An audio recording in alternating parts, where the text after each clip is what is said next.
He lives there now. Good morning, everyone. Okay. We're going to stand and we'll do Pledge of Allegiance. I pledge allegiance to the flag of the United States of America and to the republic for which it stands, one nation, under God, indivisible, with liberty and justice for all. Thank you. Jake, if you could do roll call, please. Keisha Johnner, Here. Jim Mueller, Here. Steve McCombs. Here. On to item number 2, the agenda. I'd entertain a motion for today's agenda.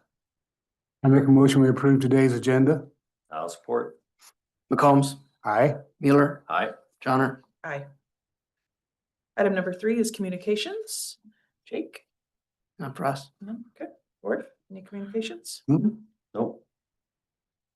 On to item number 4, which is the public comments portion. This is a portion of agenda during which we can hear from any public comments that is about any item not on today's agenda. These could possibly become further topics for future agendas. Is there any public comments? Anything online? Seeing none, we'll move on. I'll entertain a motion for today's consent agenda. Move we approve the consent agenda. Second. Mueller, Aye. Johnner, Aye. McCombs. Aye. On to business. Item number 1 is before us this morning, the board. This is for our director of, it'd be our acting director for the Marion County Economic Development. I felt that it was important that as we are continuing to try to fill the position, that we, since our economic development director has left and retired, that now we should probably have an acting. And so board, I thought it was important that we seek Christopher as our acting economic director. Wow, I can't speak this morning. Economic development director. So do you have any discussion about this or? Christopher willing to take on that responsibility? You bet. Okay. He's with us this morning. So thank you, Christopher. I appreciate that. So, and I believe that he has been helping and filling that void, but I do think that this would make that official so that he could at least be as acting until the position is filled. So, Okay. All right. Yeah. Okay, well, I propose that we appoint Christopher as the acting director until the position is filled. All right. I'll second. Johnner, Aye. McCombs, Aye. Mueller. Aye. Thank you, Christopher. Thanks, Christopher. I appreciate that. Item number 2 is the Marion County representative for the City of Pella Building Code Board of Appeals. Board, what was presented to us, Cynthia Vasky from the City of Pella had reached out to us. We had an opening and Brent Lancer has been serving and is willing to serve another term. Have any thoughts, questions regarding this? Now, sometimes I have some confusion with the extraterritorial jurisdiction. But Yeah. I understand what's going on. Yeah, I have no problem with this. I just felt it was important. Cynthia had asked to present it to the board and I felt like we needed to discuss and motion to appoint him. So that's what I'm seeking this morning. I move that we appoint Brett Lancer as the representative for the extraterritorial jurisdiction of Marion County. Second. McCombs, Aye. Mueller, Aye. Johnner. Aye. Item number 3. Item number 3 is the public hearing portion. This is the proposed Marion County zoning map amendment of ordinance 2025-2. Missy. So this is, if you go to the map, Emily, parcel E, this was a little bit of an, I'm gonna say afterthought, as I explained, the original parcel E was gonna be sold off to the property to the north. Wasn't conforming, but they were looking for a couple extra acres. After the original Sunset Acres started the process, as you can see from the paperwork I gave you, that purchase agreement dissolved, and therefore then we had parcel E that was either to be incorporated into Sunset Acres. And actually this parcel E makes lots 34, 35, and 36 much better in the final plat. I did verify that there can be a change between the preliminary and the final as long as the intent and the overall concept is the same. So this parcel E does not affect the overall concept of Sunset Acres. Therefore, you obviously have to take action on parcel E before you can approve the final plat of Sunset Acres, but just wanted to clarify, this doesn't, actually, it makes lot 34 much better that had a drainage easement through the middle of it. I'm trying, the numbers are rather small. How many acres is that? It is just, it's 2 acres. Okay. That was the problem. It's not gonna be big enough. 2 point, okay, Yeah, there it is. it's not gonna be 2.2, big okay. enough by itself, so. Okay, When does the final plat for Sunset Acres need to be approved? Well, it's after this. Okay, all right. It's, Yep. Today. It's down, yep, it's down the road. and the only reason I asked that question is because I'm one of those guys who does not like to waive second and third. I have no problem waiving second. I do typically have a problem waiving I mean, every reading and have everything go into effect after one public hearing. if that be the situation today, then you would not take action on the final plat. I mean, like I said, this one, we had no communications with any neighbors in all the notifications. Pretty minor rezoning requests. in It's a comparison. minor, Yeah. I get it, it's a minor change, but again, it's a change that we didn't really have public input for that particular piece at that time, so. Then my question becomes of what do we hold up if we don't approve the final plat today? And that's not necessarily directed to you, I Yeah. guess Yep, I'm I looking would- at the I would let developers the, saying, the okay, people what speak to that. problems are we causing downstream if we don't address that today? okay. Or am I getting ahead of things? Yeah, here? let's, since this is the public hearing portion of that, we're not doing waiving yet, correct? We can then discuss that. Yeah, that'd be the next item. So not Okay. trying to, but just No, making that's sure. So this is just on this parcel.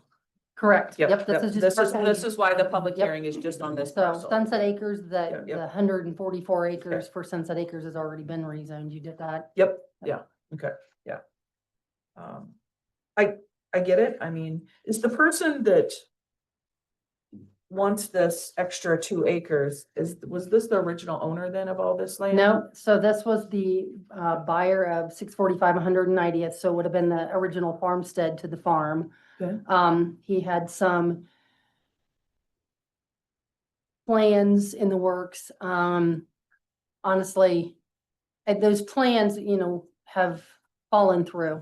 I've not had any communication with him since the first of the year, so I'm not sure what he's gonna do with the homestead. Okay. So, but again, they came to, so it was after like a day or two after you guys approved the preliminary that the purchase agreement fell apart, and then again, parcel-y, so it's gonna be this unbuildable because of lot size parcel that's left there. And we don't want that because that only causes bigger issues. Somebody's thinking down the road, they're gonna buy it, whatever. It's never good to leave that. It put the group in a situation at that point where everything had been agreed upon, and here we are, so. The parcel E will pretty much square that property off. Correct, yep. Can you, Emily, can you go clear to and I know this is out of order, to the subdivision plat? I guess it might give a clearer picture of. So as you can see, lot 34, without the addition of the 2 acres, lot 30, they've adjusted the lines, and lot 34, because of that drainage easement, had very little access directly to the private road. It was really cutting that lot. So lot 34 is the one that really gained, and they just shifted those lines over, and they still all meet the 3 acres by adding parcel E to it. Sorry, you can go back, that's fine. This is the public hearing portion. Is there any public comments?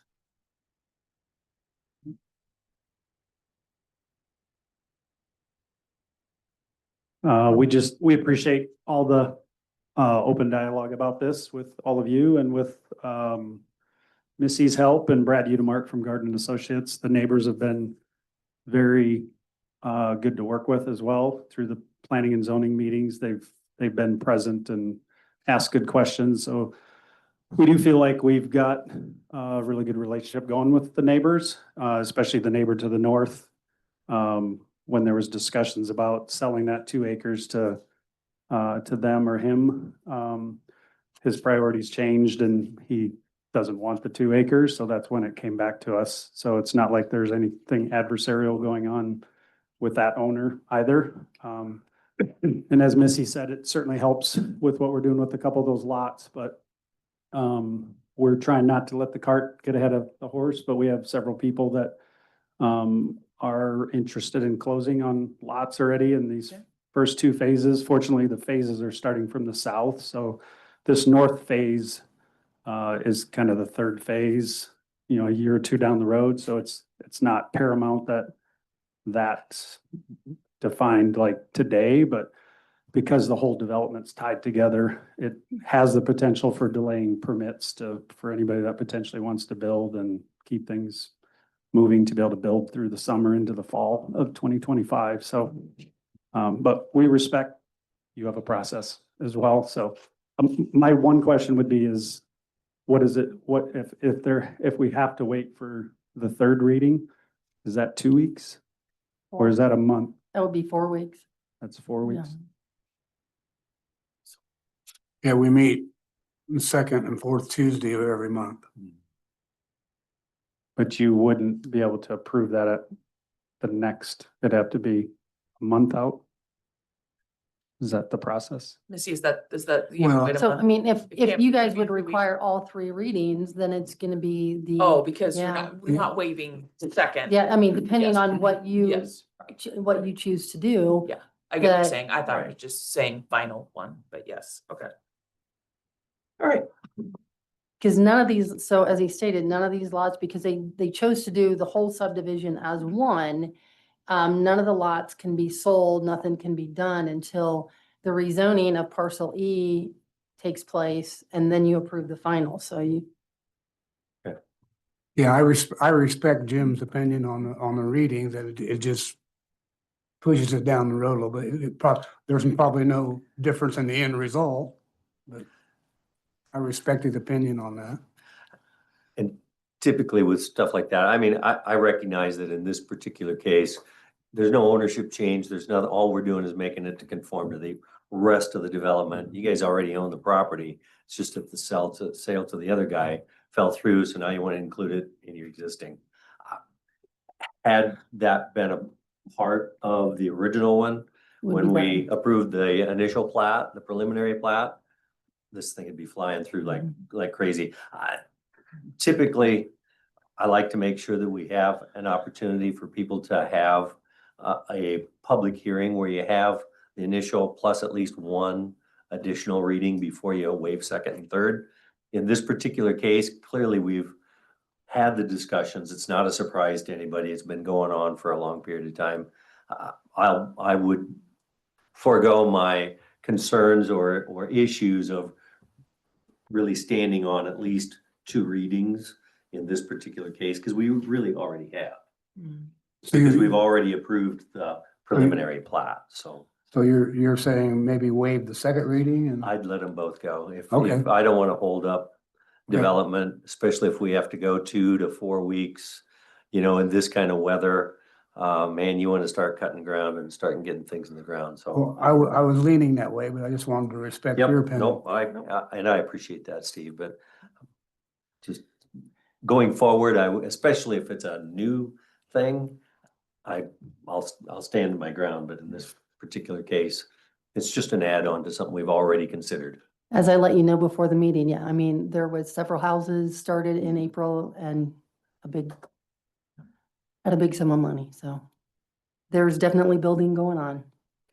So this is the public hearing portion. Is there any further public comments? Seeing none, I'll entertain a motion to close the public hearing. I move we close the public hearing. I'll support.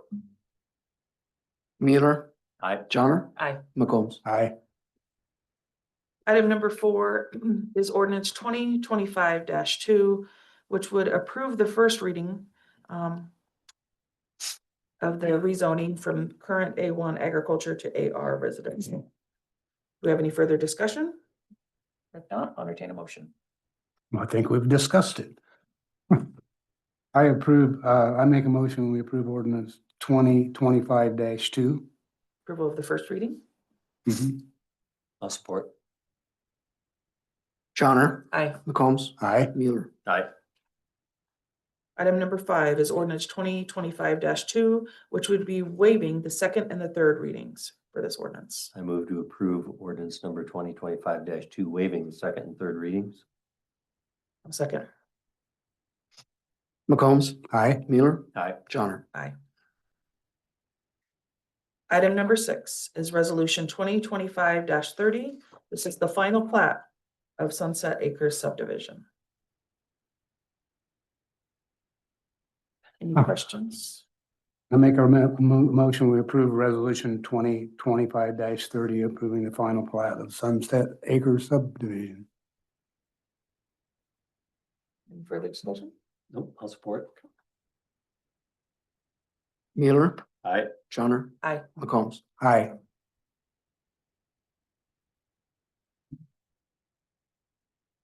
Thank you. On to item number 7. This is the public hearing. Public hearing portion for ordinance 2025-3.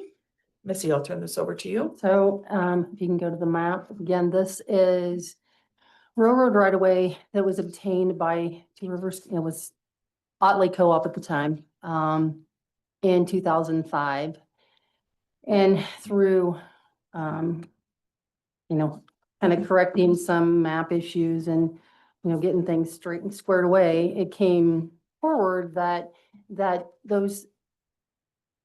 property that was obtained by, from the railroad was actually obtained as parcels. It was not easements that were owned by the co-op or the previous co-ops, because my understanding is this has been a farm co-op capacity for about 100 years. So obviously since 71, I know it was.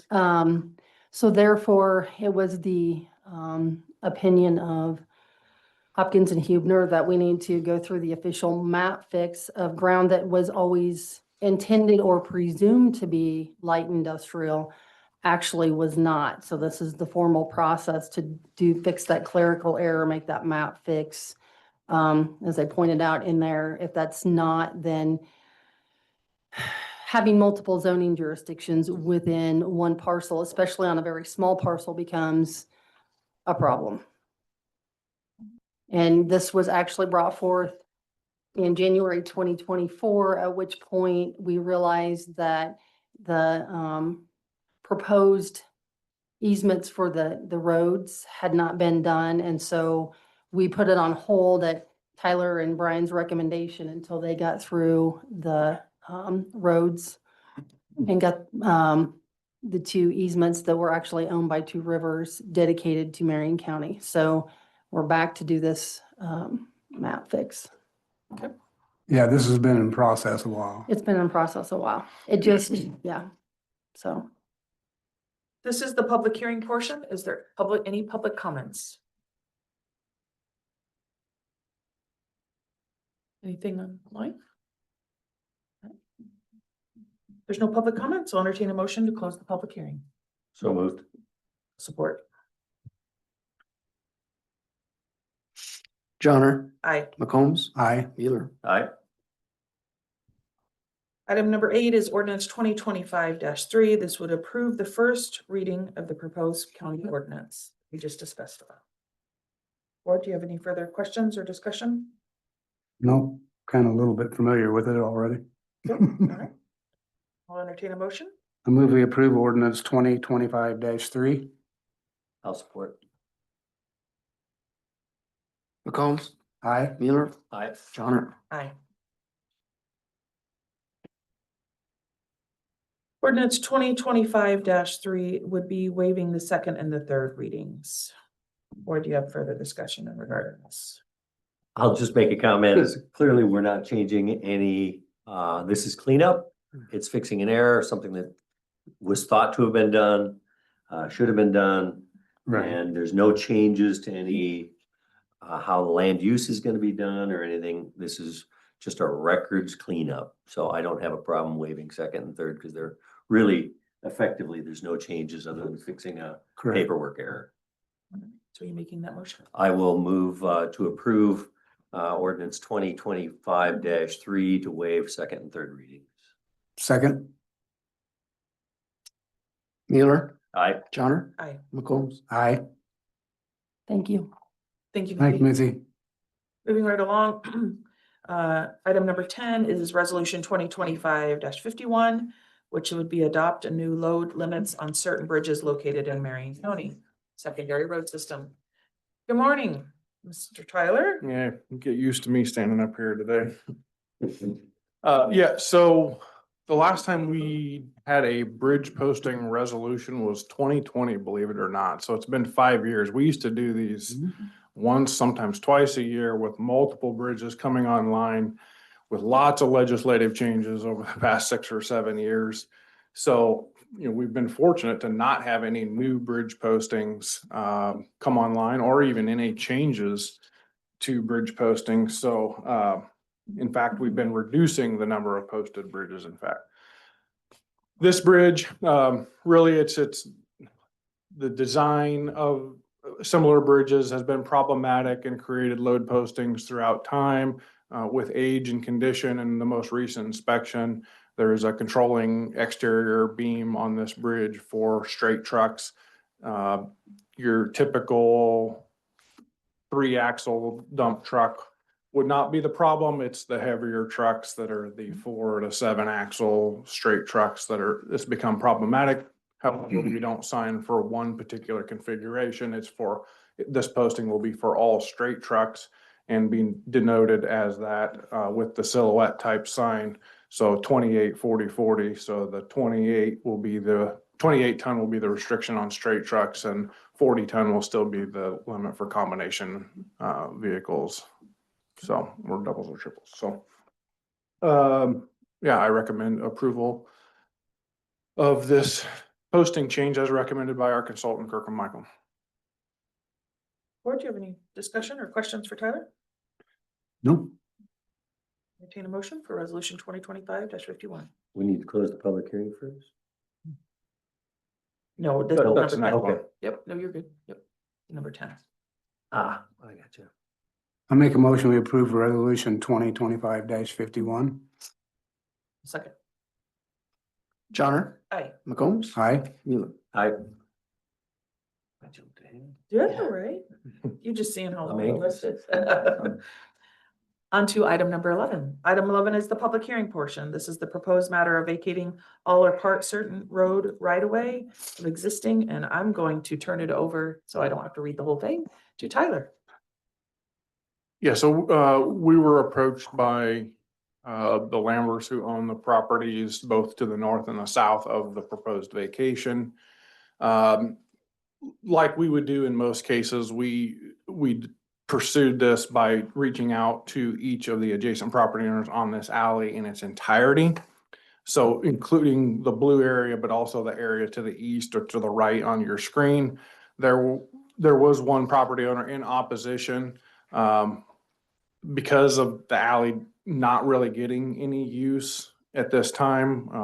We went ahead and pursued vacating the western half of the alley because I think Lamberts had been working with Missy on a potential new home, but in order to fit this home on the site, they would need a little more room there, and the alley vacation would make it more conducive for that size of structure. Is that about right? Okay.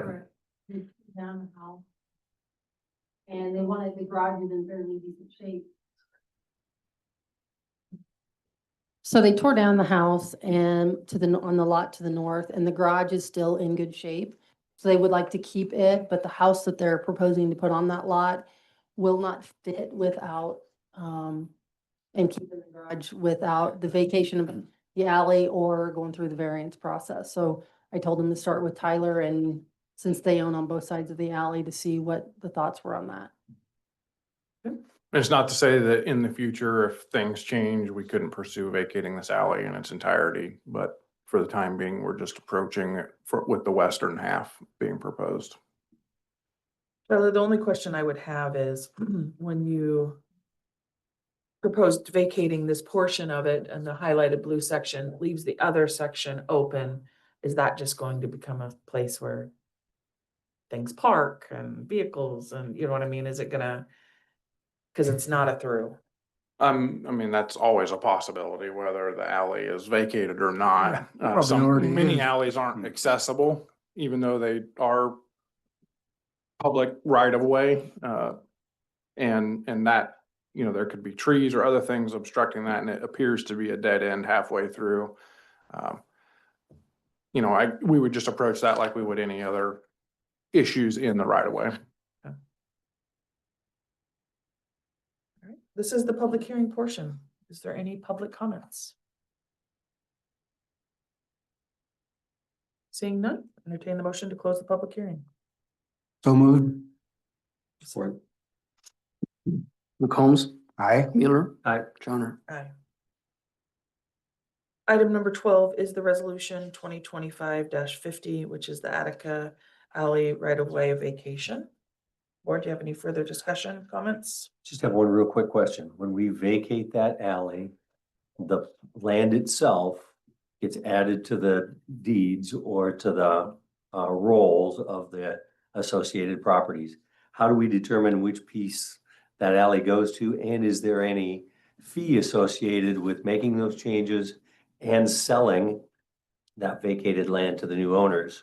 So there's multiple parts to your Okay, question yeah, there. I know, I have a bunch of them there. When it typically is how the right of way was established.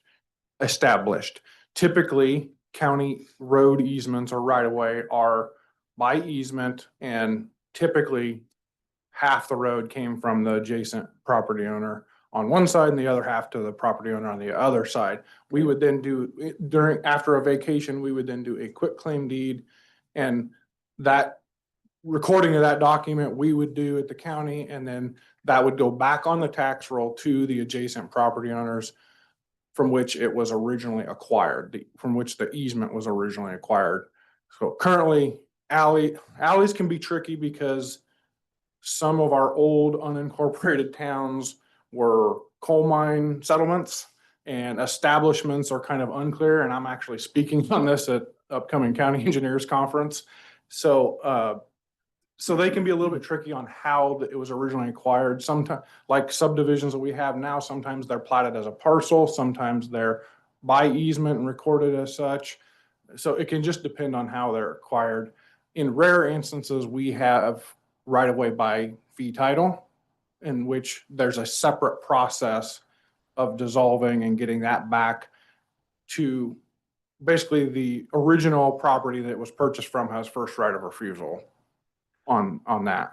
So in this particular case, what you're telling me is the potential is half of this will go to the property to the north, and then 25% or the other half to the two southern properties Mhm. on this. So there'll be 3 quitclaim deeds, 3 changes to the deeds, and all the legal pieces of that. Is that gonna be county expense? Or I'm just looking at this and saying, okay, I got no problem closing the alleyway and giving access to the new. But I also don't wanna have. Deed on here. And it looks like it's just one.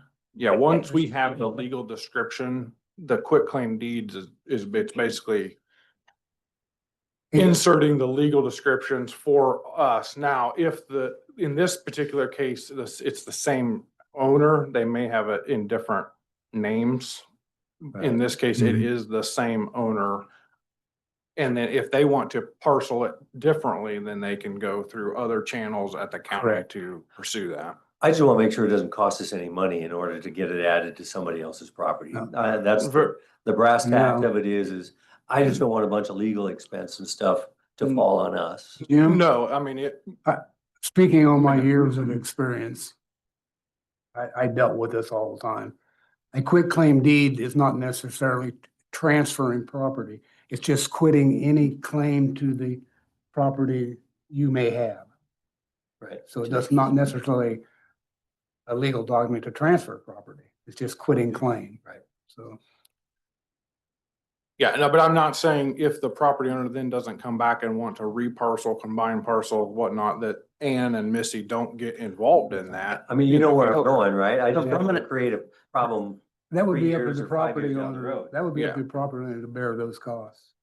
From an expense standpoint, the time, cost would be time from their office, our office, and the attorney's office, because Ross generally creates these documents and deeds. There's generally a coordination between them, looking at legal descriptions and ownerships, because effectively all we're doing is wiping off the right of way. Right. So when, if you go back to that map, when, after it goes through, and when the county records, the recorder waives the fee for the recordings from the county's perspective. So there isn't an expense there other than, again, the recorder's time. But that map will then reflect, like, there will be, it will show right away to that center, and then it'll just be lot lines. So the lot lines are already there before there's right of way on. We'll just remove that road layer, that right of way road layer, and it'll look just like what it was, depending on how the deed goes through. But Okay. it is oftentimes split in half, 33 or whatever. But in this case, I think it's all going to one, because it's Okay. the same owner. Those are the general, we don't do abstracting, we don't do stuff like that, because it's only easement, we're not transferring land. It's only That would be a whole easement. different Okay, process. That was my other, It's only easement. it's only an easement. It's only All right, road all right, easement. that's cool. Yeah, if they That's require, smart. if they, Yeah, if that they, if they want a warranty deed, that's up to Right. them. And then that takes care of my other question of value of the land, but it's really Yeah. not, we're not selling any land, we're just. doing No, an easement. and. All right. Not, yeah. not in this case. If it was a fee title property, Right. we would pursue a different avenue than vacating. Okay. And I mean, like a 40 acre or something, that we generally know the parcel as a whole, and then we know what's taxable, and then there's the exempt portion in it. That may, it won't change the total acreage, it may change the taxable portion, and then if it's in town like these lots, it may not, there might not be actual acreage on it. Okay. But that's how that would work. Great, thank you. Any further questions? If not, I'll entertain a motion for resolution 2025-50. Make a motion, we approve resolution 2025-50. Second. Mueller. Aye. Johnner. Aye. McCombs. Aye. Item number 13 is resolution 2025-47. This is the award of a contract for resurfacing. Tyler, again. Yeah, so on April 15th, the Iowa DOT held a bid letting for our federal aid overlay project. So if you recall, this is basically one of 2 projects that we will be utilizing federal aid on for road resurfacing in the next 5 years. We had 4 bidders on this project, which is encouraging. Typically, we don't receive that many on asphalt projects, although we have of late. With the low bid being roughly 4% under our estimate, that latest estimate was also, the bid was also below our budgeted amount and programmed amount for the federal aid project. The project has a late start date of October 6th of 2025 with a 25 working day contract, which means they're gonna have to get with it and complete this project in this calendar year, and 25 working days is a fairly quick turnaround. However, this project is simply an overlay and shoulder work and no milling and no other specialty work that we've had on some recent overlays. So with that, I recommend award a contract to Norris Asphalt for $1,350,045.78. I only have one question for you, Tyler. Yep. When was the last time this was done? Do you have any idea? Early 2000s, I want to say 2002, maybe. Okay. Was the last overlay. We're in that, most of our roads now are well beyond the 15-year life that the overlays that were placed were anticipated for, if that makes sense. And we have some, upcoming next year. T14 North of Pella was last done in the mid to late 90s, 96 maybe. You know, so and that's a full depth asphalt road, which is slightly different than these roads that were concrete and then overlaid. But typically about a 15-year life on an overlay is expected, and we're well beyond that on most every road that we're tackling with resurfacing and rehabilitation. I don't have any further questions. Nope. Can I motion for resolution 2025-47? Move we approve resolution 2025-47. I'll support.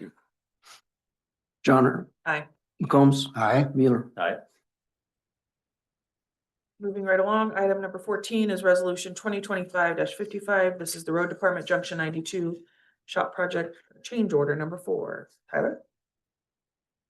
Similar to change orders 1 through 3, change order 4 presents a deduct in our total contract amount of $21,000, specifically with change order 4, including a change in the foam board going beneath the concrete slab in the shop shop floor. So there was a change in the specification, Yeah. which is more to a foam that's more typical of this application. And then also, if you recall, when the project was awarded, we accepted a bid alternate number 1 for windows between our offices and the mechanic shop. So the mechanic could see vehicles coming and going and activities on the shop floor. Because we were unable to sprinkle the building, there was a firewall there. So those windows needed to be a 3-hour fire rating, which is apparently extremely hard to find a 3-hour fire rated window. There was lots of research done by the architect and the contractor to try to locate some. Most manufacturers have quit making a 3-hour fire rated window and they were only available overseas, and they said, well, good luck getting one. So anyway, it was much cheaper to put in a camera system to see the shop floor than it was to put these fire rated windows in. So we are now removing that bid alternate in the windows. So, So deducting 7,000 would be, you're adding the cameras in place, because I know the windows were gonna be expensive.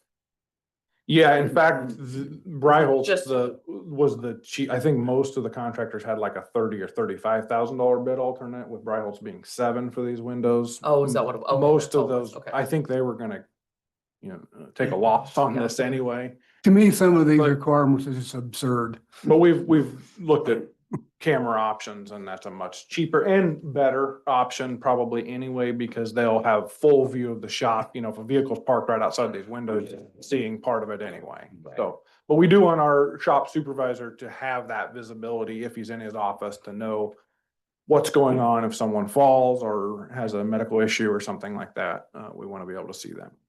If I had a big fire, I'm not gonna sit there and look at it for 3 hours. Tyler, is there any intention to have remote access to the cameras? So that you can see what's going on in the shop even remotely? If we have that, I'm sure we will have that capability. I know we will have that with our exterior cameras in our discussions with IT. I don't know that we've talked about the interior cameras specifically with IT. We just know the overall cost was much cheaper. I would recommend checking to But- make sure that you can see those cameras remotely.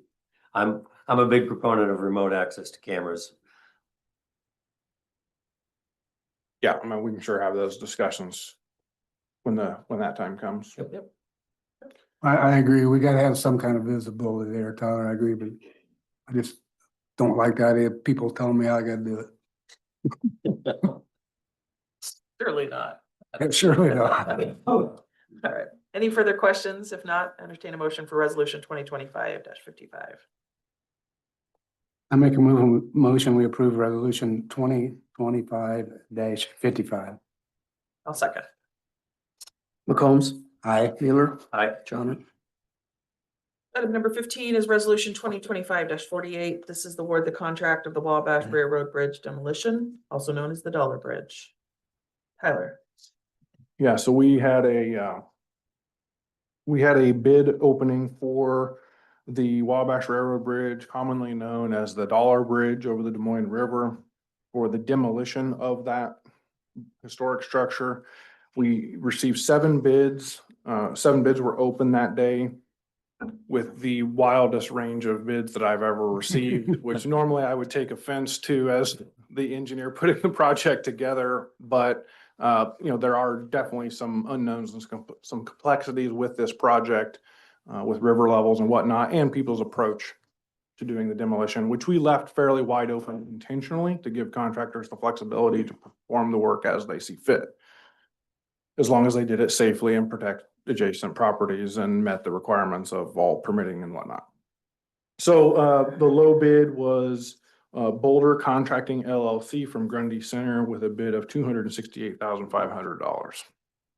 That will include bridge removal and salvaging, or complete removal of all the materials that they're open to salvage. It includes the removal of the 2 caisson style piers and the pile pier, which is on the southern end.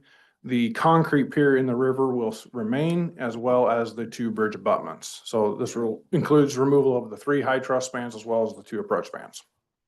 And I did include, I think maybe a supplement to your agenda item packet, the concurrence email, although slightly vague, from SHPO regarding our submittal with our proposed plan of action, which was to demolish the bridge in its entirety. Per the covenant, we have that because of it no longer meeting safety and economic feasibility to repair the bridge and keep it open to pedestrians. We've met the requirement of the covenant, and therefore we can proceed with demolition. If this is awarded, Tyler, when will they start? So the late start date that we put in the project was June 9th, I believe. And 40 working days. with 40 working days, that will be subject to river flows. Right. I did do some research on this contractor. So Boulder has been a subcontractor on a project of ours, specifically the Flagler Bridge. They did the concrete bridge approaches for Iowa Bridge and Culvert. That was our only experience directly with Boulder. However, we researched them. We talked to multiple county engineers regarding their experience with Boulder on bridge rehabilitation, bridge construction, bridge demolition. Specifically, the Grundy County assistant, who was a previous Marion County assistant prior to Jay. Jay reached out to him and had a good conversation about Boulder, because they're also from Grundy Center, and how they came to be and their experience and whatnot. And so we feel comfortable making a recommendation to award the contract to Boulder Contracting. I think it's important that we just recap a little bit that this would be paying, the county's paying for this. There is no state funding for such a thing. And so Tyler has done his due diligence and making sure that, because it was a historic bridge, that we've got from SHPO, the clearance. Yes, And- we had to perform we had our bridge. State Historic Preservation Office. State Historic Preservation Yeah. Office. When I say They, SHPO. as part of the covenant and our submittals to them, we had to have our bridge consultant, Kirkham Michael, review it. He had to kind of justify his experience with historic structures, and his review was that the bridge was economically impractical and infeasible to repair and maintain as a pedestrian bridge. The south spans are not damaged at this time, and that's not saying they couldn't be prior to work commencing, but the road, there is no public access from the south. And so my proposal to you earlier was to remove the bridge in its entirety. It would be a problem in the future, most likely. And the Well- estimate to come in was So, 500,000, and this is So- well below that. yeah, prior to going out for bids, yes, I had presented what my thought was, which was around $500,000, yes. I think No, we it's had- unfortunate that we're saddled with this cost, we could use that money elsewhere, but if we don't do this, we're stuck with some major liability issues on that. Potentially. As bitter as this is, it's a public safety issue. This is a no choice issue, quite frankly. Yeah, from my I would agree. Correct. All right, board, no further discussion. Entertain a motion for approval of resolution 2025-48. Move we approve, resolution 2025-48. Second, Mueller, Aye. Johnner, Aye. McCombs. aye. Item number 16 is a resolution 2025-49. This is the compensation study request for proposal. And I believe we get Tyler and, Chris, did you want to come out? Good job, I think. Mhm. Yes. Fill in the deep with Tyler's. We can't give any pay raises. We gotta pay for a bridge demo. I wish you'd have told me that before we worked on this. No, this has been a long time coming. I appreciate the hard work from the committee. The committee did their due diligence. They're presenting to the board. The board had requested that we look at a salary study. And this would be the information that they gathered and are seeking approval of this to go out for RFPs and requesting information in regarding the salary study. And I believe, Tyler, also you added in benefits also to be studied also. Is that correct? Yeah, so I think the way it is, I want to tell you the exact wording.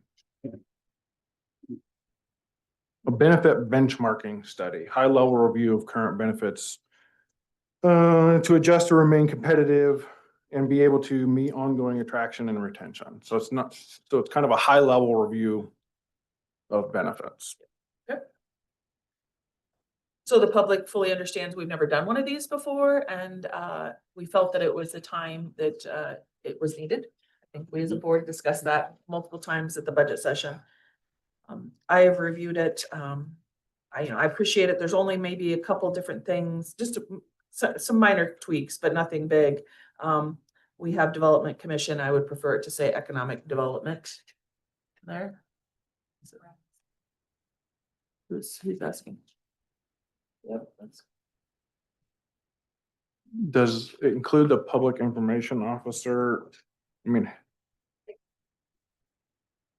positions were not specifically stated. Okay.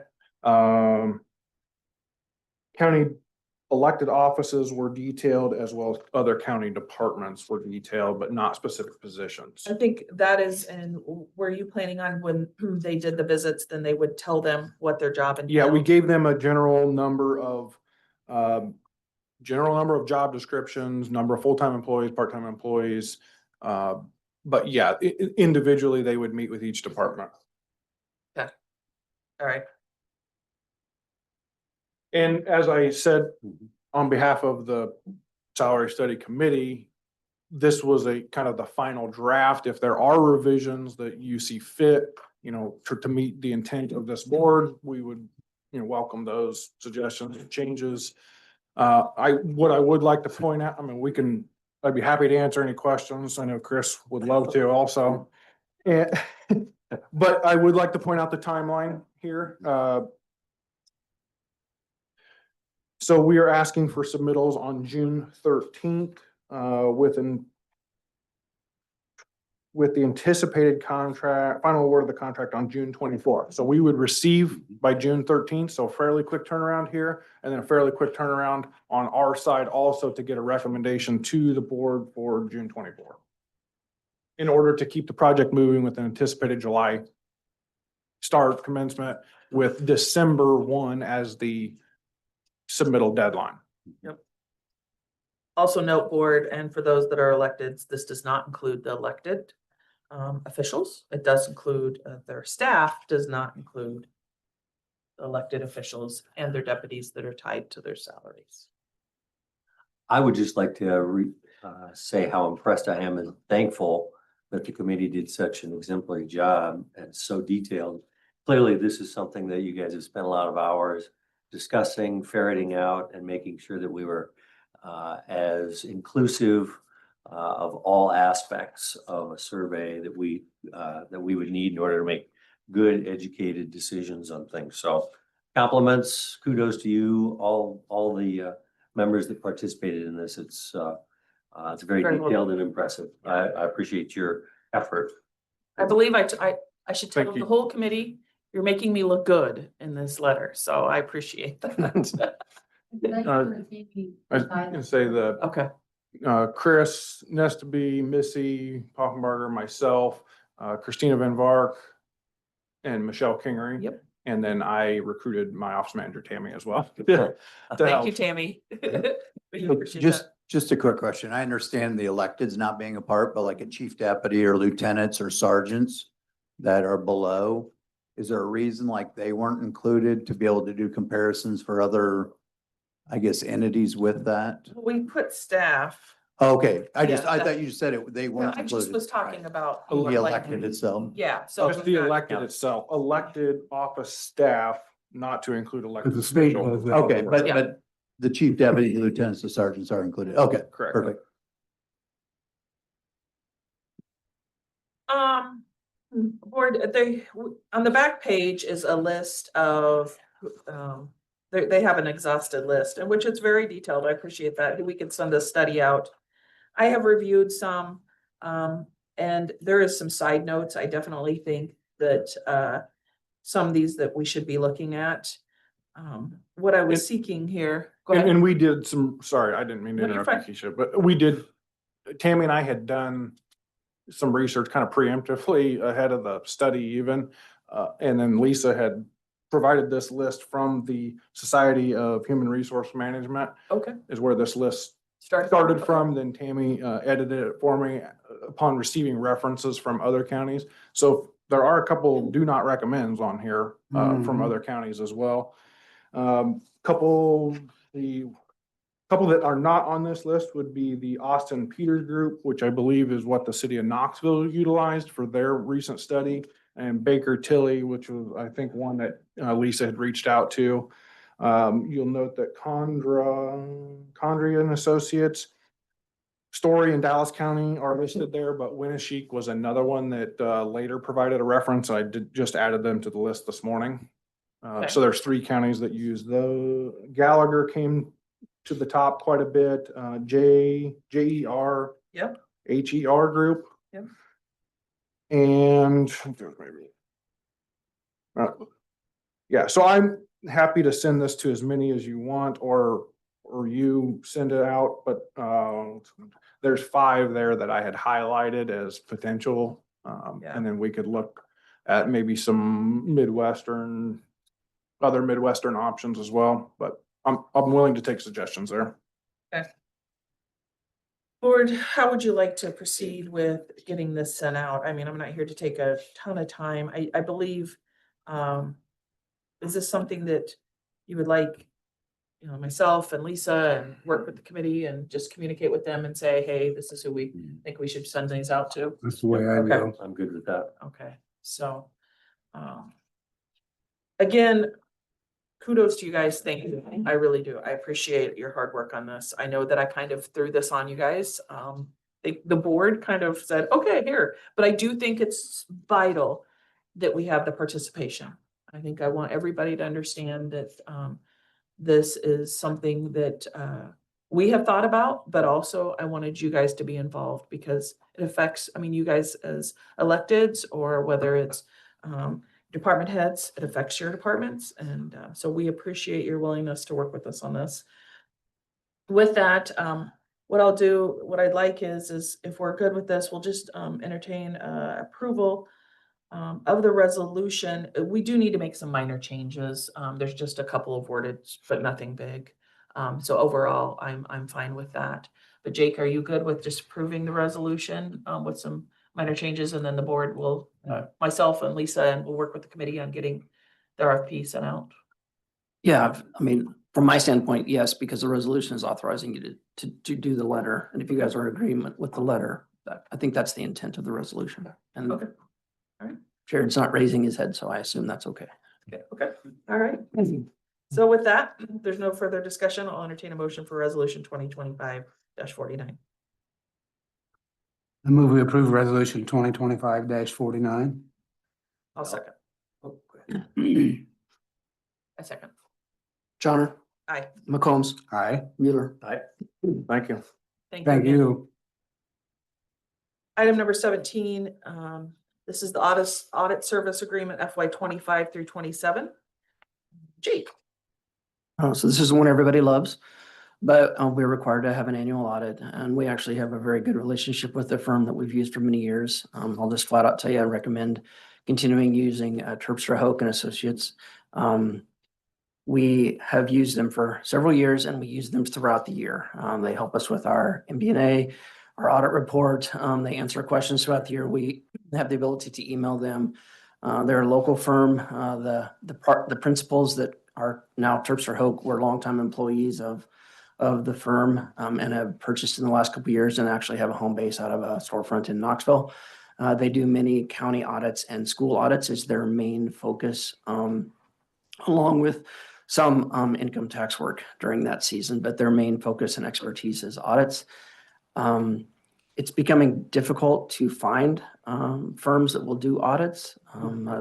Just locally, there have been some jurisdictions in Marion County and surrounding that have had to go look for new auditors, outside firms, as firms are dropping the services. It's been a challenge, to say the least, to get good auditors.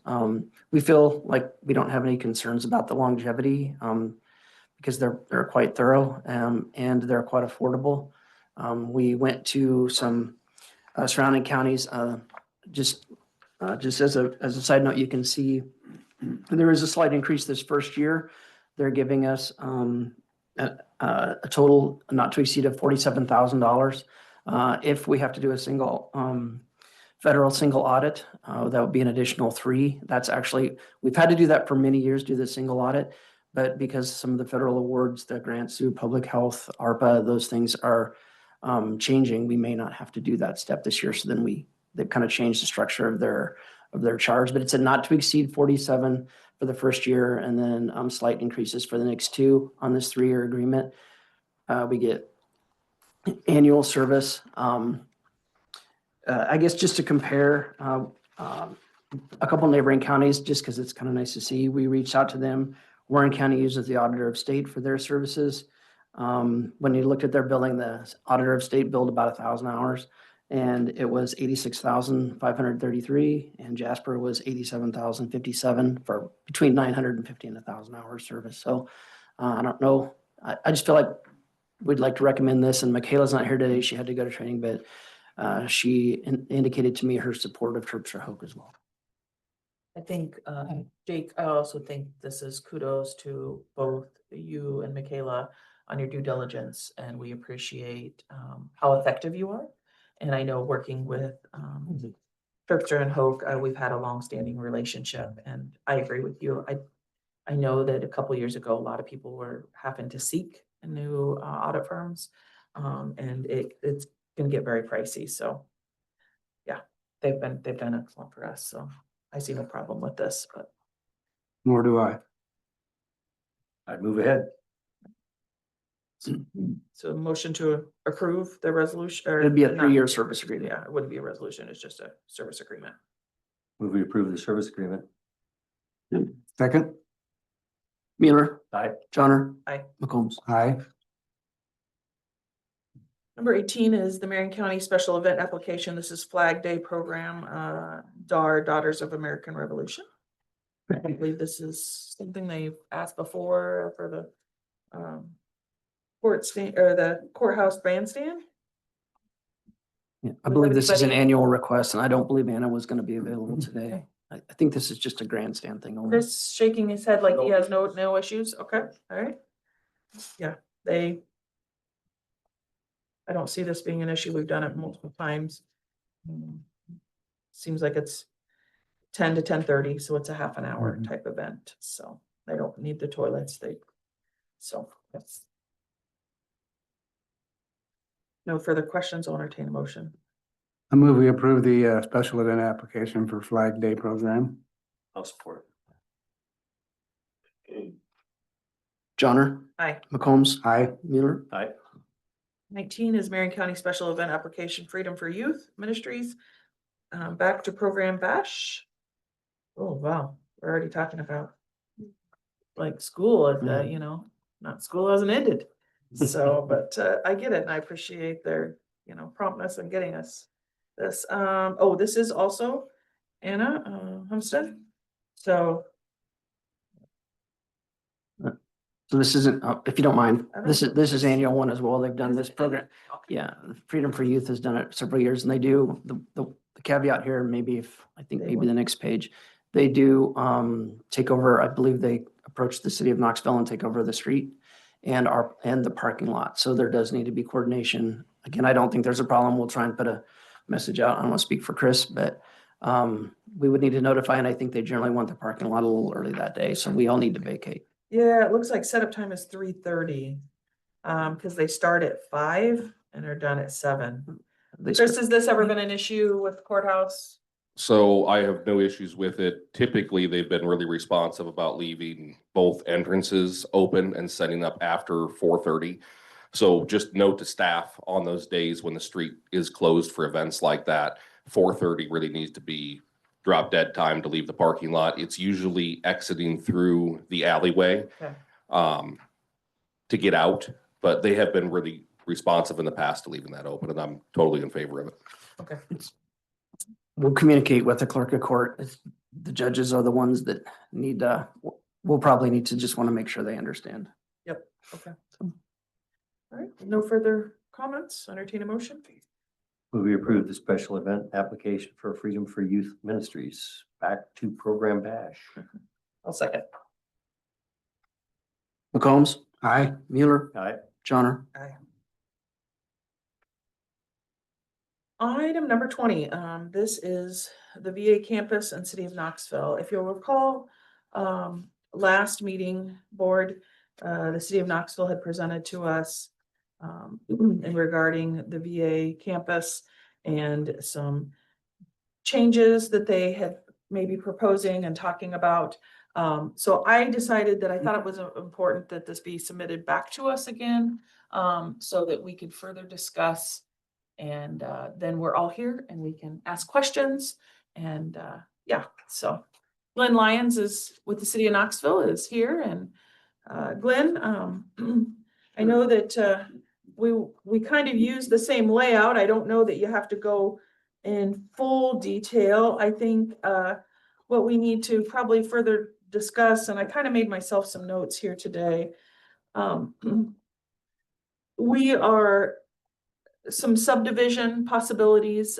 We had chatted a little bit after the last meeting and regarding the laundry building, the school site, the possible school site, if that's what the people were to vote in. And then further discussion about the Young's Park and that possible move. So do we have the map? Did we bring up the map that?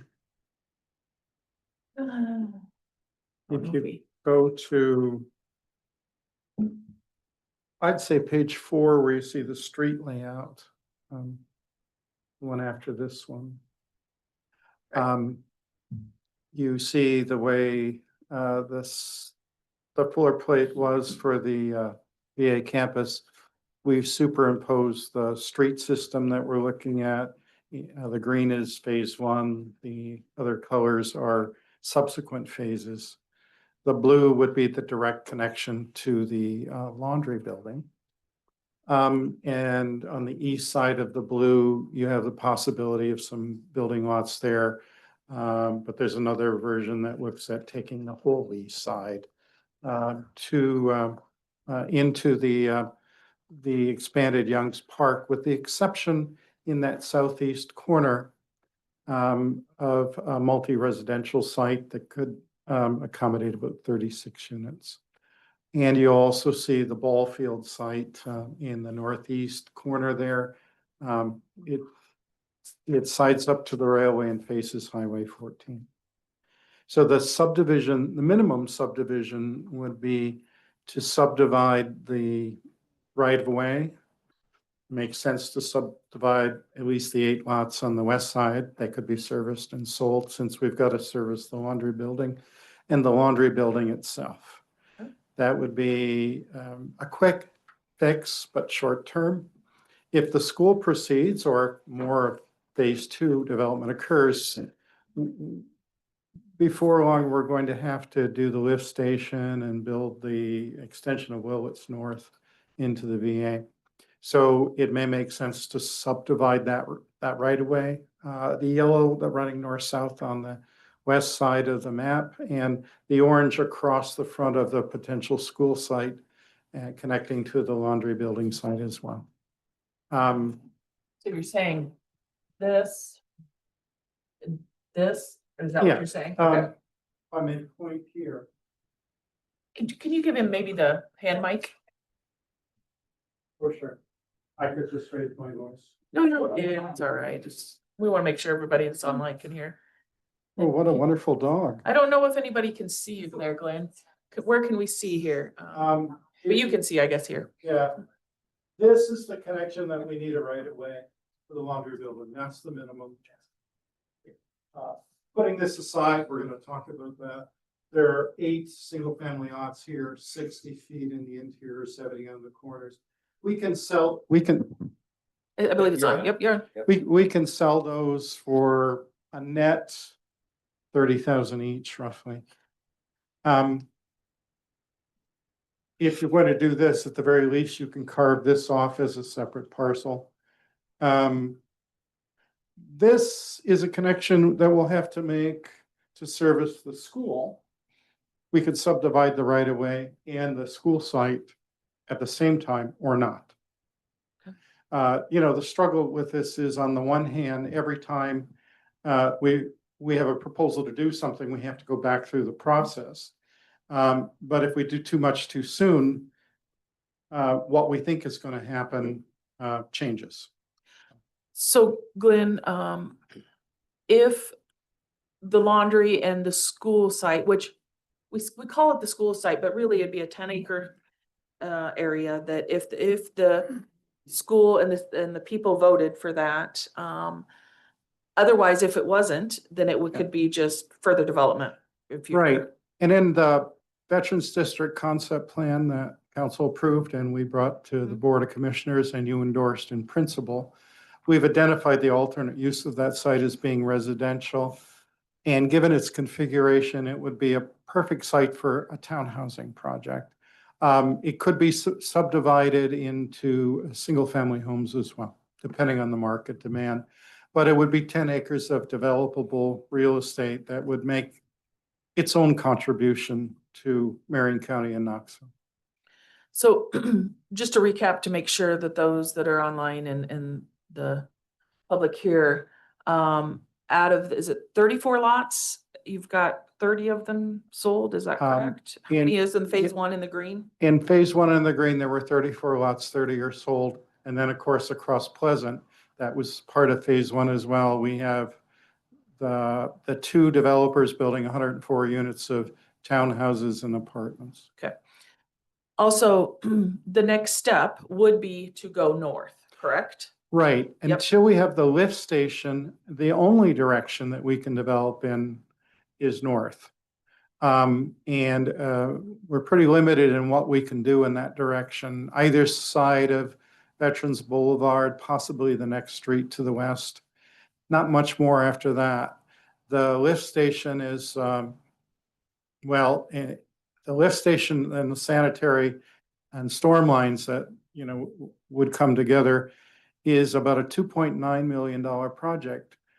And we have applied for a grant that covers 75% of that through the community project Miller Meeks District 1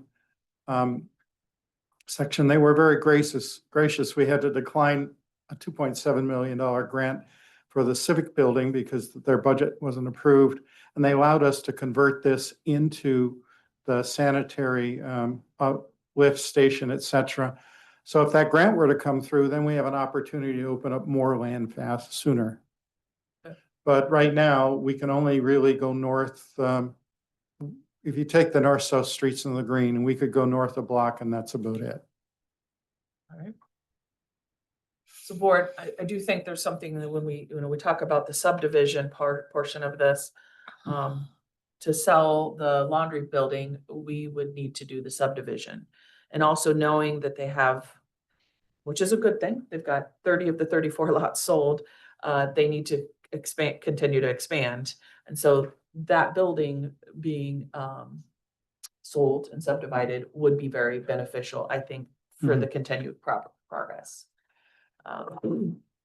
But when we talk about subdividing, one of the things I wanted to make sure that we discussed was, what did we feel comfortable subdividing? Do we feel comfortable subdividing this possible school site and the laundry? And then we still need to talk about how we're feeling about the ball field. Yes, So we can go to maybe the next slide or the slide before, whatever. I don't remember which one it is. It's the one that looks like this. shows the diamonds. That's page 6. Page 6 of my handout, probably page 12 for you. Yeah. Sorry. And this was a concept that we put together last fall for 2 reasons. One, Keisha, you had asked if we could make the laundry building site a 5-acre site instead of 4. And the appraiser was recommending a larger site area to deal with parking and possibly expansion would make it more usable and saleable. And we also have been exploring the idea of selling the existing ball field on Highway 14 for commercial development and expanding Young's Park, first to cover that rededication that we have to do with the federal government, and then to see if we could, I won't say shoehorn, but it's a bit of a squeeze to put the sports complex here, which had become an important element in future Parks and Rec planning in Knoxville. And so we did an exercise to see if we could get 4 diamonds and a half dozen youth soccer fields in. It's an almost fit. The sight line for the laundry building is the same one as the 5-acre site that we had laid out and was shown in the grid map that we just had up. I think we need to think about, Chris, can you comment here on where they need to make sure that there's access when we sell that laundry building? To be able to have access across the. Okay. Yeah, so the essential thing for moving on with the laundry is maintaining the ability for the potential of future ownership of both sides of the track for pedestrian crossing. So if you actually look at the current Young's Park north-south boundary line, which you can clearly see on the map, that crossing is basically at the north apex of that crossing over. So that small diamond shape right above that field. Right here is. Right there, yes. So that has to stay with the laundry. Okay. Otherwise, we're potentially taking out pedestrian crossing in perpetuity, and that's not going along with the original design of selling that property. So I just want to make sure that we incorporate that triangle has to go with the laundry. And if I may, and we will tech team. I've got a point, it's easier. As you can see, this doesn't quite fit. And this is the piece where you want to cross. My guess is we'll take this, flip it over, and you'll have a bigger triangle here, and we'll work with a smaller configuration. These pieces are pre-designed. You know, this is a 210-foot Little League field. This is 230, or a little bit more junior high-ish. But all this stuff has to get pushed around in the design process. I also think we make sure that we fully understand.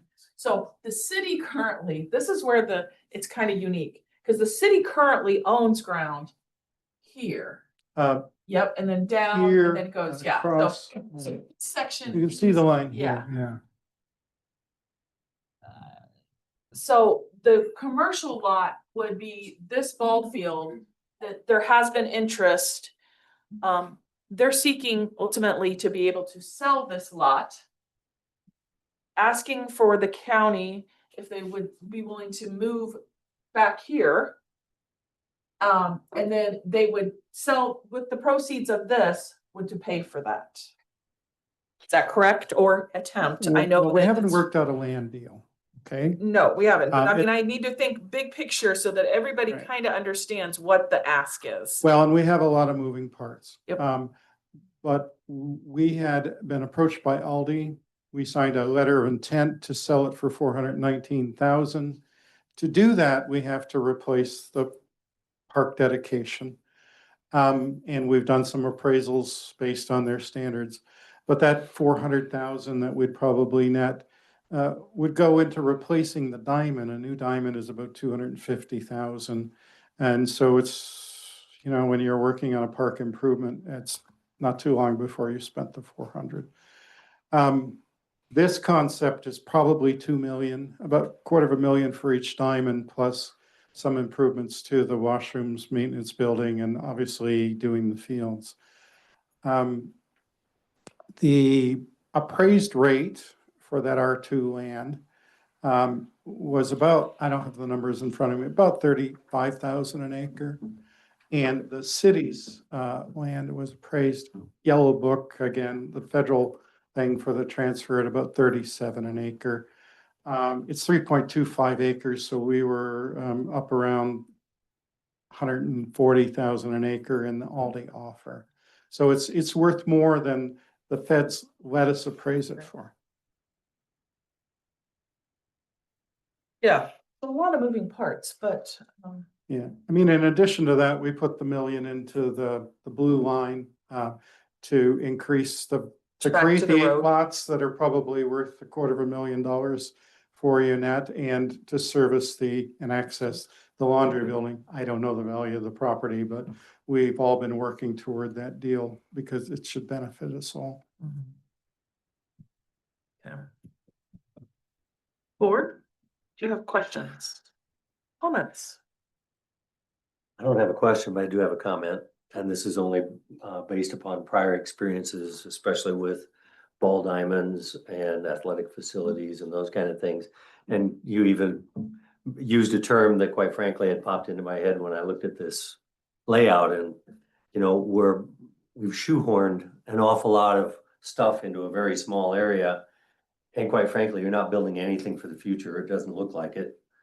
You look at some of the other communities around and they have anywhere from 5 to 8 ball diamonds. And it looks to me like we're building in 4. And are we going to be satisfied with that in 5 years or in 10 years?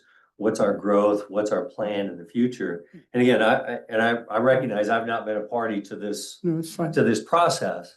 But I also look at right now is the opportunity that we have in order to make those investments, not for 3 years from now, but in 5 years from now or in 10 years from now, because in 10 years, your opportunity, if you build it this way, is gonna be gone. And you're locked into well, what will get you by today, but nobody's gonna be happy with it in 10 years. And I understand that comment because we posed that question to ourselves. The estimated costs for the sports plant complex and the 50 acres that we can't seem to find to buy is $12 million. Looking at our our bond capacity, and correct me if I'm wrong, we will be out of bonding capacity if we build this street and we commence construction of City Hall, especially since we lost that grant. So our best guess is it's a 15-year wait. And right now we have 1 obsolete ball diamond. The lights haven't turned on for 20 years. And we will end up with 4 credible diamonds without lights, of course. And we have 2 youth soccer fields that aren't maintained they're not developed to the level that they can be maintained properly. And we'll end up with 5 or thereabouts. And so for us, it's a 20-year fix. And Clint, when you're planning ahead, Right. I think, yeah, but it's debatable, no question. So also, the fields that currently that the city of Knoxville uses is at the Marion County Park. And Yes. so they're Marion counties. And so that would be that 7.91 acres. If this was to, if you're looking to move this, then that would free up that ground. Yeah, we've talked to the people involved in the youth soccer and baseball. They'd immediately move to the new facilities. It'll take a couple of years to develop because we have to get the reserve thing rededicated and then we have to raise money. But when we have brand new diamonds, 4 of them in one place, right in town, there's not going to be a lot of demand for your diamonds. And frankly, if I were you, I'd get out of the business real fast and put in some campsites because we need those too. Mr. Edwards. All right, I'm gonna chime in. First, we'll just make a clarification. They are the Little Leagues field, which is a separate entity from the city. So I'm Okay. gonna make that distinction right Thank you now. for that clarification. I appreciate that. Didn't know that. Correct. So a 5-year, yes, they lease that and that's been that way since the 60s. So back when the county acquired that park, Conservation Board bought it, sealed the deal 59, 60, and then the Little League asked if they could use the back portion for the ball diamonds, and that's what it's been ever since. So that's, I guess, a clarification on that. And then to address the camping thing, yes, there'd be some infrastructure up there to do camping. Not saying we are doing that right now, because I know there's some rumors going around saying that, so I want to squash that right now. That is a possibility, but we need to look into that as anything. It all costs money, so. Yeah. I mean, that's your decision to make. And you know, I tend to throw things out. I'm old enough that I try to get away with it, but that's your choice. You could continue to operate the diamonds and maintain them with your arrangements with the Little League. But my guess is people will gravitate to the new ones when they're built. And I agree with that 100%. It would be a good How thing. long is that lease then? I mean, it's 5 years. It's a 5-year rotation, so I think it's up in 27, if I remember correctly. Yeah. And it'll take us 2 years to get the rededication. During that time, we'll do the actual design. We'll work with you because you're our development partner, and Brendan and his nonprofit people are going to be out chasing money and writing grant applications because we'll want to reduce the amount of borrowing that the city needs to do as much as we can.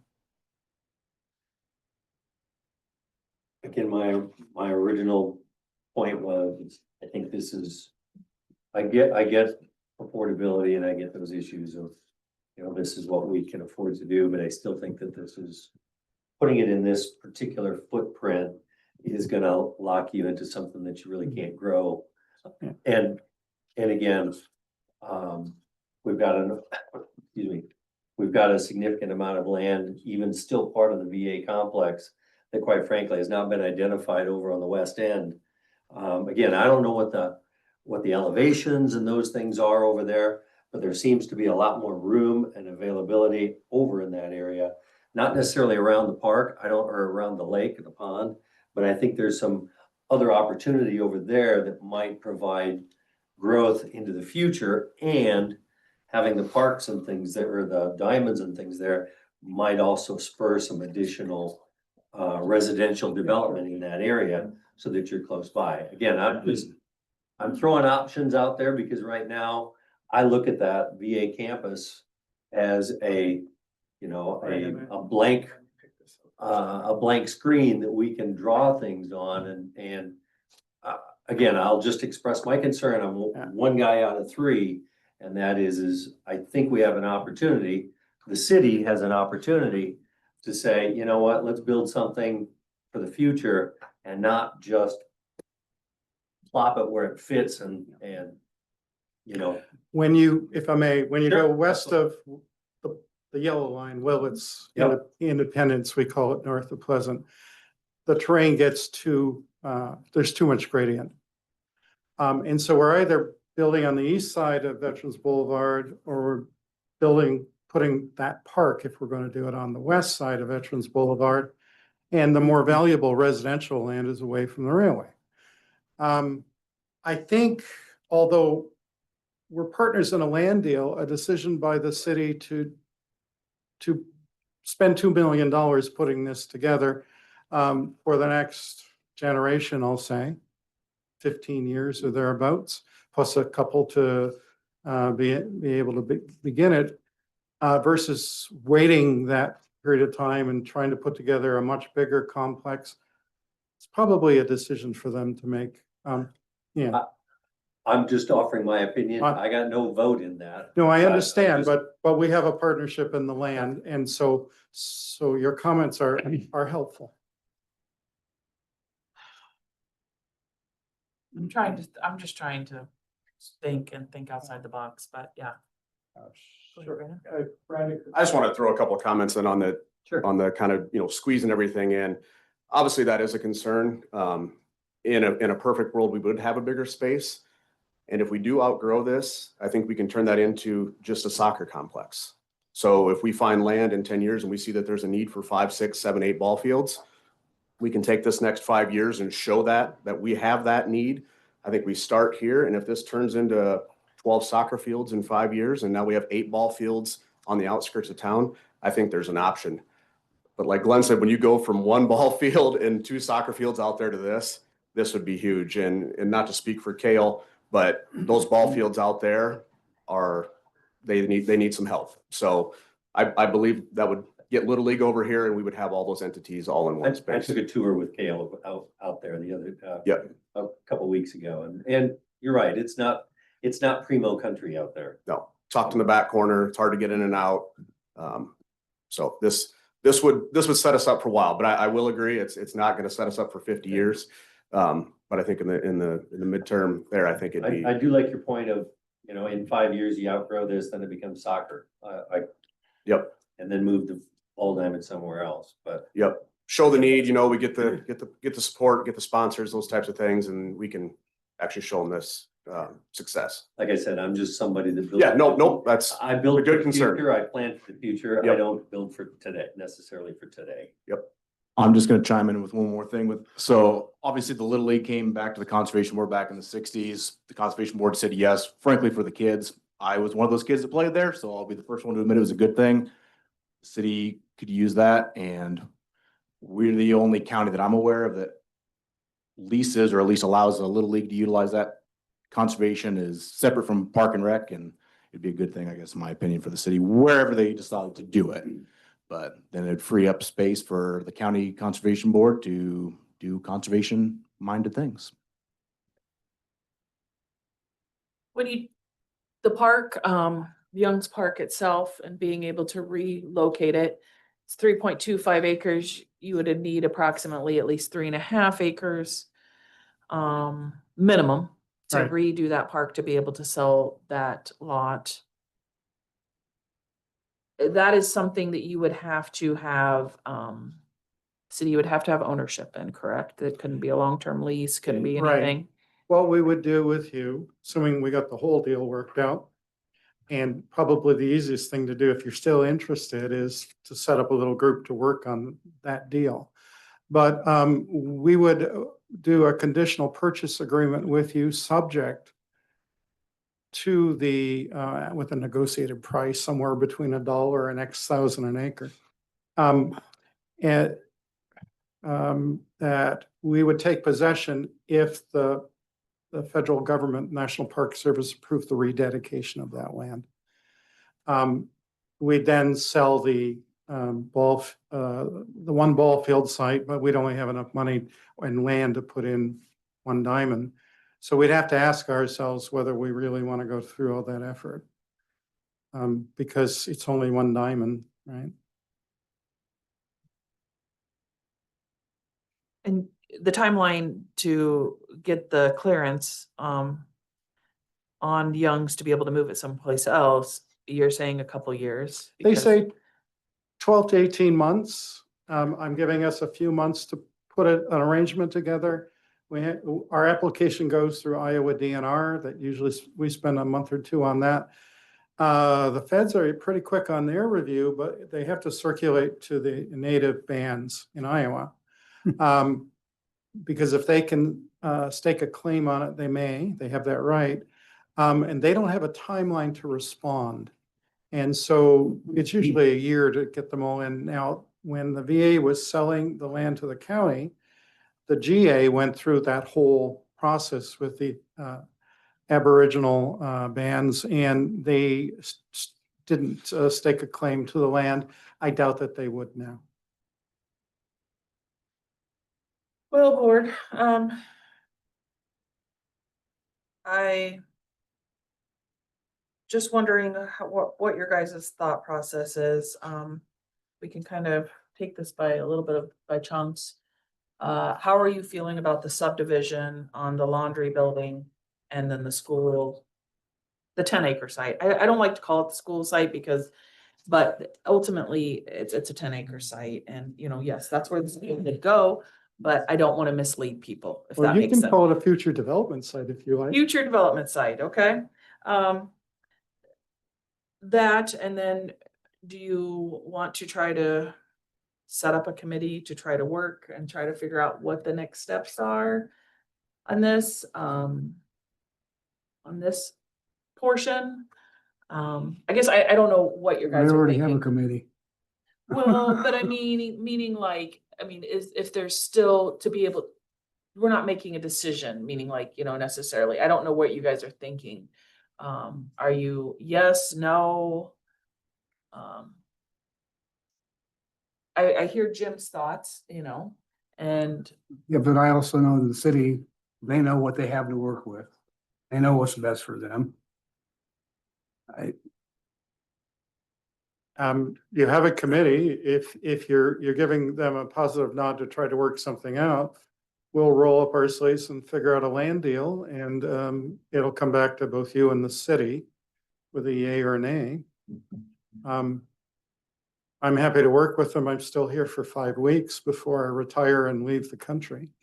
You're not leaving the country because of this. I'm though, still is that- confused, I'm Oh, still good, confused. good about Lord, this no, triangle. if I may just take a second. I was studying urban planning and economics in Calgary, Alberta. Oh. And my first thesis was on planning in a small town in Alberta of about 5,000 people. I graduated, I started working in big downtowns with 40-story building projects and stuff like that. And 5 years ago, I had a chance to do this in Knoxville. And it has been just a pleasure, a joy to do, a swan song, if you like.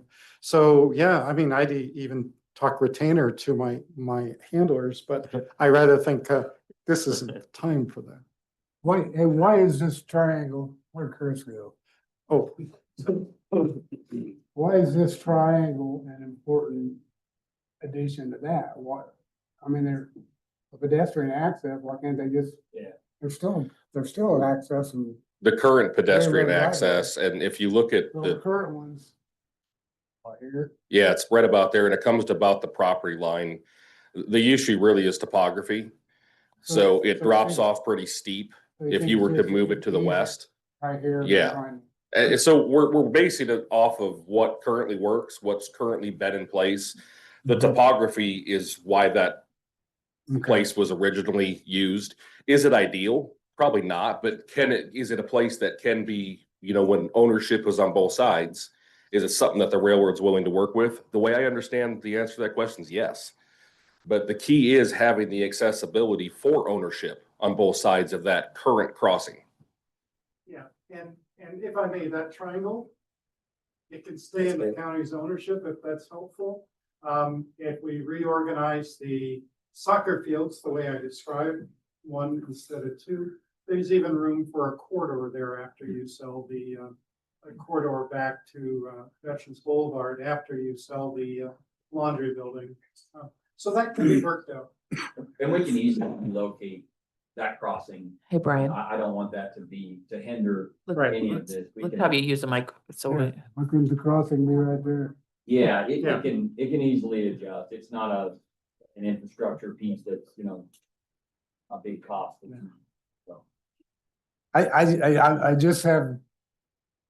I've had dealings with the railroad in the past. yeah, I definitely don't want that to hold things up. Yeah. Mhm. Well, I'm certainly in favor of moving forward with redevelopment of the site, of the VA campus and the transition of the laundry building. I understand, I mean, I've expressed my concerns about being constrained with this particular site, for the ball diamonds. However, your comment about, if we do outgrow it, then we'll convert those to soccer fields. I understand that, and I hadn't necessarily thought about that from a perspective, especially since there's no lights and things, at least on those diamonds, because I look at that as an infrastructure that, quite frankly, is gonna, if you convert those to soccer fields, and that's a throwaway investment potentially. The last time I worked on a ball diamond, replacing the lights was $500,000. Yeah, Ain't never gonna do it. yeah, and it's extensive. So I also look at leveraging your current infrastructure that you already have in place with your parking and those kind of things, and keeping it there leverages that, which I fully understand. So I guess my concern, I'll still maintain my concern that I think that this may well be a short-term solution. But if that's all we can do right now, then I can appreciate that as well. But I absolutely would want to move forward with the 10 acres for the future district, or the future development, as well as the laundry building. And if that's the right fit for the city of Knoxville, then I certainly don't have an issue with that either. So then we'd work with this subdivision portion of that, because it's gonna be much more cost effective if we do the subdivision altogether. Oh, most definitely. I mean, anytime we do a subdivision, the south side of Pleasant, or we subdivided the ball field off on 14. It's about 20,000. This will cost a little more. I think my estimate I just received last night, it looks like it's in the low 30s. Okay. But given what we're doing, it's all about the survey costs as much as anything. And we can add or subtract to that as the case may be. So could you go back to that one sheet, this sheet real quick, just to make sure that everybody is, With the blue line? yeah, Yeah. yeah, That's that one, it, okay. yeah. So making sure. This, well, would you be doing this Sure. here, The because you're doing these sets of lots, is that correct? full mill deal would be this right away, these 8 lots. Okay. Will service that side. Okay, We would also subdivide the right of ways here so that they're available. So if development happens here, we're ready to go. and can I ask you something? Why wouldn't you service this side? Just because of Well, cost? this could be part of. The complex. Oh, okay, all right, We drew this before we did the Okay. test to see whether we could fit 4 diamonds. okay, So at the very least, we'd subdivide this, sort out this deal with this side accordingly. But then you have your site here and your site here, those 8 lots. And in effect, we're creating at least a county-owned lot over here until we sort out the rest of it. okay.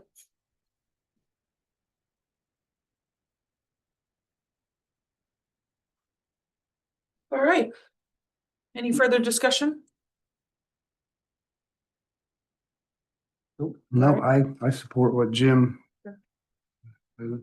So I think we probably would need some sort of motion on working on the subdivision and bringing it between the future site development of 10 acres, the laundry, this, and bringing that, the cost and everything to us. And so.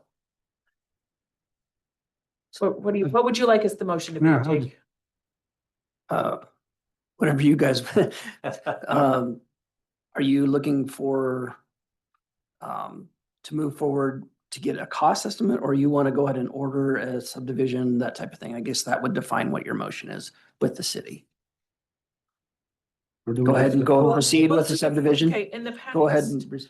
The subdivision, okay, so that there's transparency here also. Subdivision cost, the cost was, it was paid back by the lots that were sold Right. to the city. So the city pays for it, but ultimately when we sell the lots, that cost. So I think it's important that we know the cost. But yes, So, go and ahead. if I could just elaborate on that a bit, in the past, what's happened is, in order to, take possession of land to sell, we had to do a survey and a subdivision. And those costs, are subtracted from the net proceeds of the land that we sell on your behalf. So where those 8 lots, for example, we'd be taking, possession of to sell. There's, let's say it's 32,000 and there's 8 lots, it means that 4,000 a lot on average would come out of the 8 lots. We could certainly do that arrangement. You also have the net proceeds from the sale of the laundry building, so however you want to carve it up doesn't matter as long as we've got a system that works. And that allows us to manage that subdivision process. Missy or Chris or whoever you'd like to have involved, we're happy to do that. We haven't needed to in the past, but we certainly can with the laundry building involved.